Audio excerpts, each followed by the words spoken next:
Rosenthal, if we move forward? Absolutely. Thanks very much. Okay, I'll make a brief opening statement. And this is about censorship, suppression, and the 2020 election. Sort of a deep dive when it comes to Twitter and Facebook about the platforms and the decisions they make, how they make them. Can we do better? Do we need to do better? So the first thing I want to talk about here is health risk associated with social media. A 2018 Pew Research Center survey of nearly 750 13 to 17-year-olds found that 45% are online almost constantly, and 97% use social media platforms such as YouTube, Facebook, Instagram, or Snapchat. So why are we having this hearing?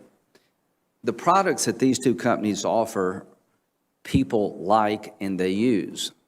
So the bottom line is they've probably been more successful than their wildest dreams, and they're having to make decisions that offend people on the left and the right. And what we're trying to do is look at Section 230 and to see if it needs to be modified or changed, because Section 230 basically allows social media platforms like Twitter and Facebook to pass on information without legal liability. If a newspaper does something you don't like, or you think they've slandered you in a certain way, you can sue them. If a news program does something that you think is out of line, even as a politician with a high bar, you can sue them. These companies have liability protection when it comes to the content that their users engage in. You can sue the person who gave the tweet, but you can't sue Twitter, who gave that person access to the world in terms of what they said. And we got to find a way to make sure that when Twitter and Facebook make a decision about what's reliable and what's not, what to keep up and what to take down, that there's transparency in the system. And I think Section 230 has to be changed, because we can't get there from here without change. But in 2019, a study of more than 6,500 12 to 15-year-olds in the U.S. found that those who spent more than 3 hours a day using social media might be at heightened risk for mental health problems. Another study, 12,000 13 to 16-year-olds in England, found that using social media more than 3 times a day predicted poor mental health and well-being in teens. Other studies also have observed links between high levels of social media use, depression, or anxiety. The average millennial checks their phone 157 times daily. I don't know how a member of the Senate, I don't know where we fall. Social media is designed to sustain users' attention with a mix of good user interface design and psychology, creating an addictive mix for users. It's called the slot machine effect, a technique which utilizes a pull to refresh and scrolling mechanisms on news feeds similar to a slot machine. The like button, a feature to provide social validation through a positive feedback loop by measuring and comparing the number of likes a user's content obtains. Gamifying social interactions, employing gamification to engage users and keep them coming back. For example, streaks is the one causing the most concern, and using elongating red lines to display the number of days since 2 users interacted. I guess what these technologies do is try to keep us engaged. The more we engage the technology, the more advertising benefit to the company. Is that a good business practice? Maybe so. Does it create a health hazard over time? Something to look at. Now, the other aspect of this debate is, are these companies newspapers or their TV stations? Do they have the power of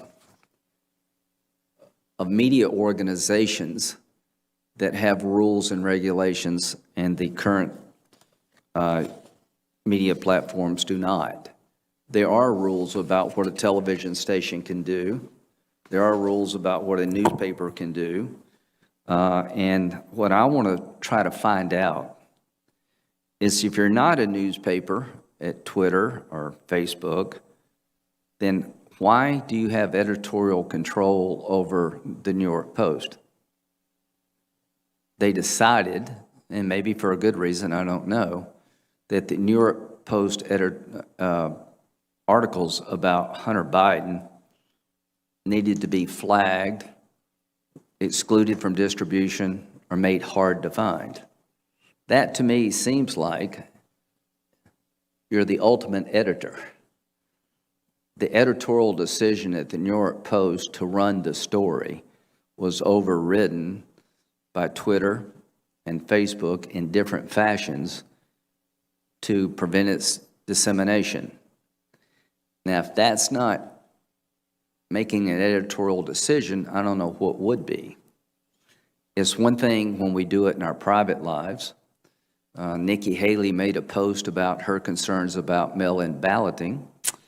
It was flagged as something, a claim this hasn't been legitimized. Let me read it to you. The next question to ask is, why it a crime to raise doubts about the Holocaust? Why should anyone who writes about such doubts be imprisoned while insulting the prophet is allowed? Now, that's the Ayatollah. He's opining that raising doubts about the Holocaust shouldn't be a crime, and he has openly called for the destruction of Israel. His regime has, and his tweet was basically allowed to flourish. Here's what Nikki Haley said. Despite what the media tells us, election fraud does happen, and policies like balloting, harvesting, and mailing ballots to people who don't request them makes that easier. That needs to stop. This claim about election fraud is disputed. Well, that's her opinion. She believes, like I do, that mail-in balloting is ripe for fraud if you can't verify the signature. And if we just send mail ballots out to the world that are not requested, and you don't have a signature verification system that can be trusted, you have in fact led to harvesting of ballots for nefarious purposes. The question for us as a country, at what point do the decisions by these organizations cross a line? At what point do they have to assume responsibility that Section 230 shields them from? And to the people who are about to testify, I consider your products to have changed the world mostly for the good. We're able to interact among ourselves. We're able to talk to each other and share life experiences. We're able to, in real time, communicate to our neighbors and our friends and those who oppose us what we think with technology that just makes it instantaneous and can literally light up the world. Section 230 was developed to allow these technologies to flourish. Early on, if you could sue Twitter or Facebook for content on a Facebook posting or a tweet, and they were liable for what somebody else said or what they felt or did, then the company would have probably never been in existence. The companies are trying to help us deal with child pornography. We have the Earn It Act that to be able to maintain liability protections when it comes to sexual exploitation of media sites, social media sites, by sexual predators. This committee has passed a bill saying you can only maintain that liability protection if, in fact, you use best business practices. And that's where I think we need to be going. My hope is that we change Section 230 to incentivize social media platforms to come up with standards that are transparent and opaque that will allow us to make judgments about their judgments, that the fact checkers be known, that the community standards, who sets them, what are their biases, and give some direction to these companies because they have almost an impossible task. They're literally trying to engage in telling us what's reliable and what's not based on cable news commentary or tweets from politicians or average citizens. Nobody in a free society has ever had that responsibility before. And the question is, how do you control that responsibility? I don't want the government to take over the job of telling America what tweets are legitimate and what are not. I don't want the government deciding what content to take up and put down. I think we're all in that category. But when you have companies that have the power of governments, have far more power than traditional media outlets, something has to give.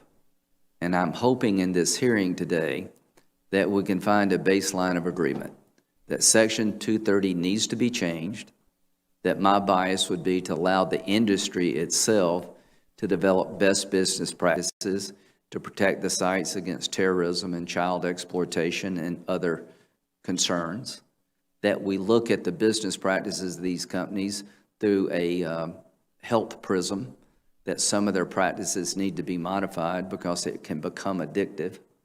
You know, we thought tobacco was a good thing for a long time to the point that we sent it to our soldiers in combat. The more we realized about the addictive nature of tobacco, the more we changed our mind about telling the public about the product.